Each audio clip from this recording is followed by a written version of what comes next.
Sud Radio, le grand matin week-end, l'info Éco Plus, Didier Testo. Bonjour Didier Testo. Bonjour Jean-Marie. Fondateur de la Bourse et la Vie TV. Didier, la Bourse qui continue à s'inquiéter, et pas seulement elle, pour le secteur bancaire. Pour quelle raison ?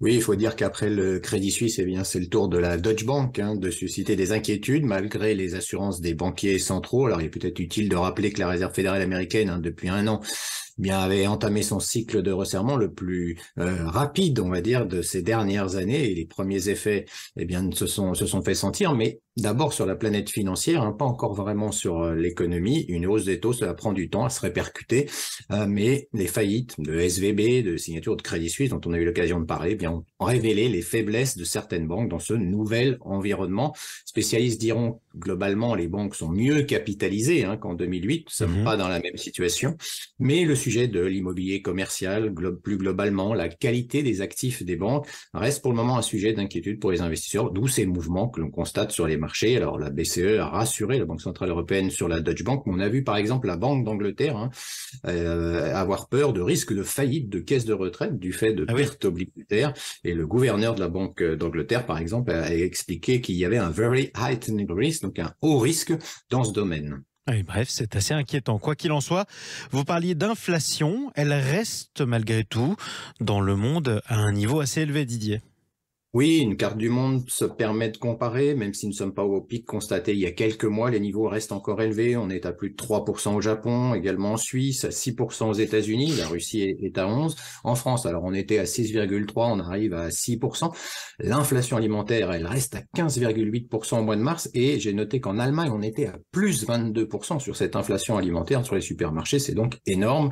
En Inde, on est à 6,4%. Aux extrêmes, vous avez le Venezuela à 538%, l'Argentine à 102%, ou la Turquie à 55%, mais ce qu'il faut dire, en tout cas pour les économies développées, c'est que l'inflation ralentit, mais très lentement, ce qui oblige les banques centrales à continuer leur politique de hausse de taux. Et à ce sujet d'ailleurs, Didier, la charge de la dette de l'État français s'est envolée en 2022.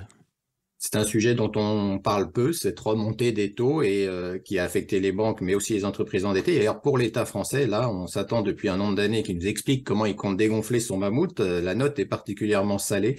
La charge de la dette dépasse les 50 milliards d'euros. On était à 36 milliards d'euros en 2020, pour situer.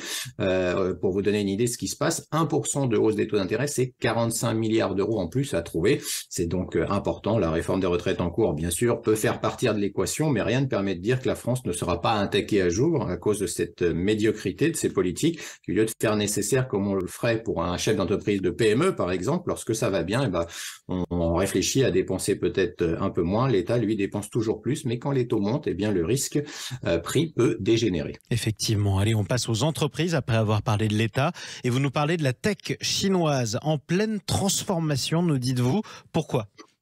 Bien, la tech américaine, vous le savez, elle est en pleine réduction d'effectifs. La tech chinoise a connu aussi des trous d'air. On se souvient de la disparition de Jack Ma, je vais vous en reparler. Alibaba, justement, a l'intention de diviser ses activités en 6 entités gérées de manière indépendante. Ça va permettre pour la plupart d'entre elles, de poursuivre des levées de fonds ou des cotations. Les actions Alibaba qui sont cotées aux États-Unis ont d'ailleurs augmenté 10% après cette annonce. Le conglomérat chinois a déclaré que c'était sa plus grande restructuration de ses 24 ans d'histoire. Il y a un remaniement qui devrait plaire aussi à Pékin. On le sait, derrière ces mouvements, le Parti communiste cherche à renforcer son influence politique sur ces entreprises privées désormais incontournables, et la tech est incontournable aujourd'hui dans le combat que mènent les États-Unis contre la Chine ou la Chine contre les États-Unis. Et tiens, justement, vous parliez du milliardaire Jack Ma qui a disparu. Est-ce que vous avez de ces nouvelles ? Alors, il est revenu.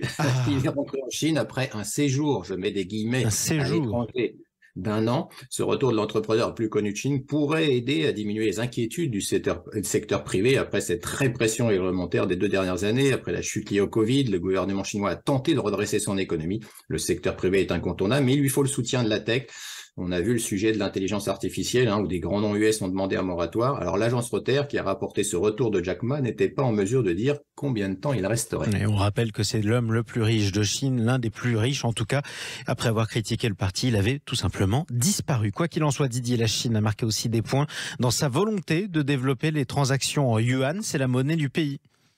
Oui, c'est clairement le résultat le plus probant de la visite de Xi Jinping en Russie, avec l'acceptation par la Russie du renminbi comme devise principale pour ses réserves internationales et son commerce. Moscou doit assurer ses arrières avec la restriction sur le pétrole par les Occidentaux, l'embargo sur le gaz.